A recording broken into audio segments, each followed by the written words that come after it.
Alright, guys, this is going to be a quick one. I just felt that God told me to say this, and I wanted to share it because it means a lot to me, and it really helped me. Take a moment and go back and read First John through. Read it through. Walk with Christ when he walked with his disciples. See what he said. Refresh your minds. Because this is the pure interaction with Jesus, with man. This is the main message. This is what he came down here to finish it all out with, to tell you all this so that we remember for thousands of years and try to act accordingly thousands of years later.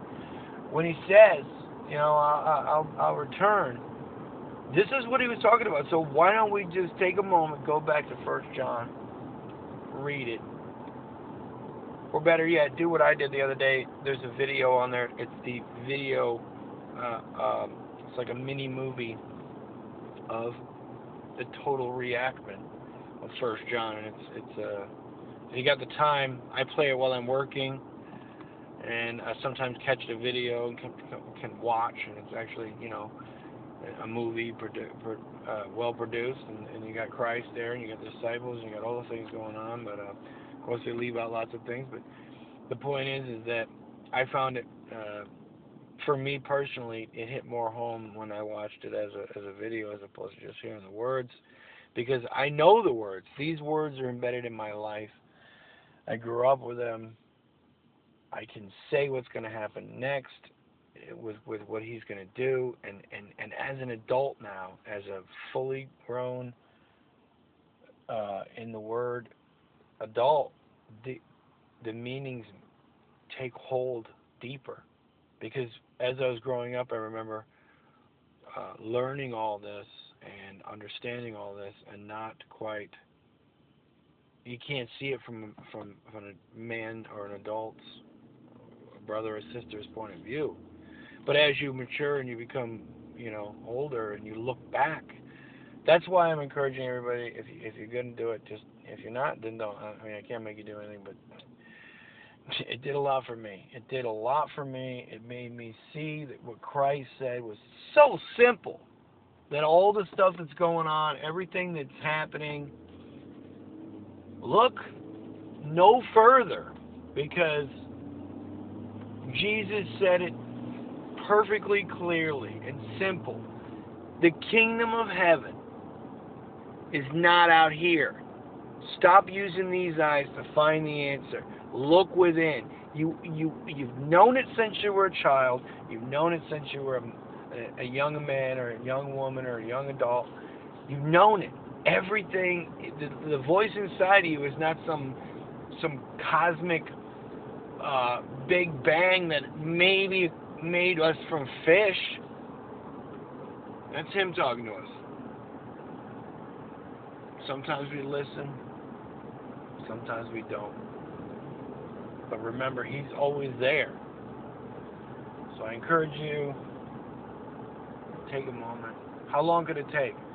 I think it was 3 hours, maybe 2.5 hours it took me to do the whole thing, and to listen, and the simplicity of what Christ told the disciples. When they got all upset because Lazarus died, if you'd only been here.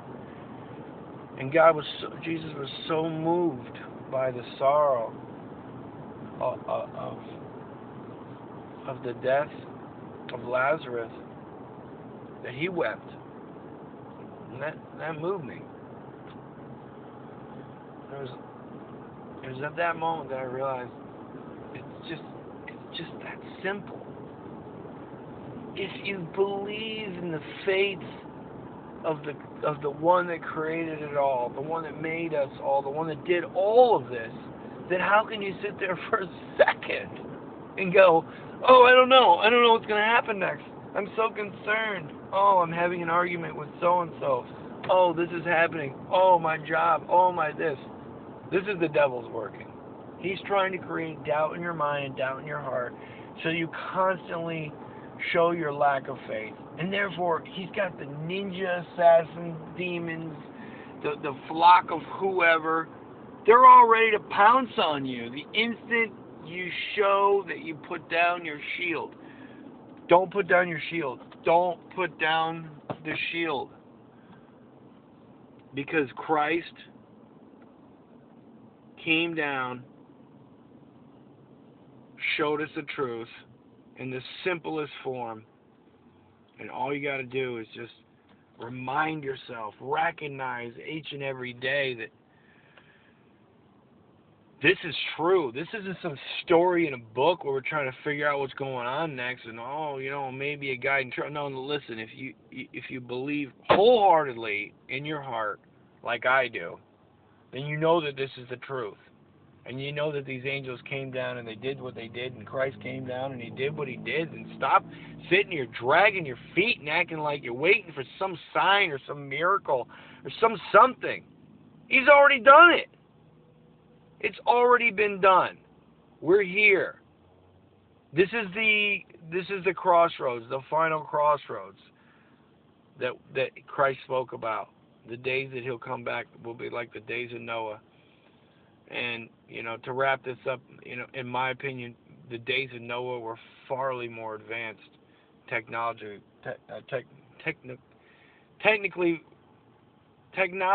whatever. I don't even care. They were more advanced. And he wiped all of that out with the flood.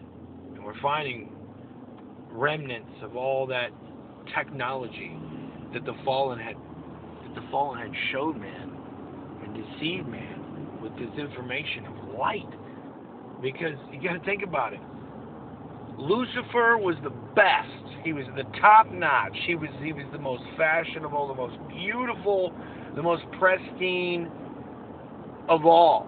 His job was to take 150 trillion angels and make them praise the one true God through music. The most powerful magic is music. And why do you think today the music industry and the fashion industry is controlled by you know who? So take a look within, because the kingdom lies within, and don't let the devil. He's always doing it, man. He's like the guy with the lighter over the corner going, chick, chick, chick, and you look over there. Oh, you're like the dog on the hill, squirrel. Stop it. Focus. Be still, and know. I'm out.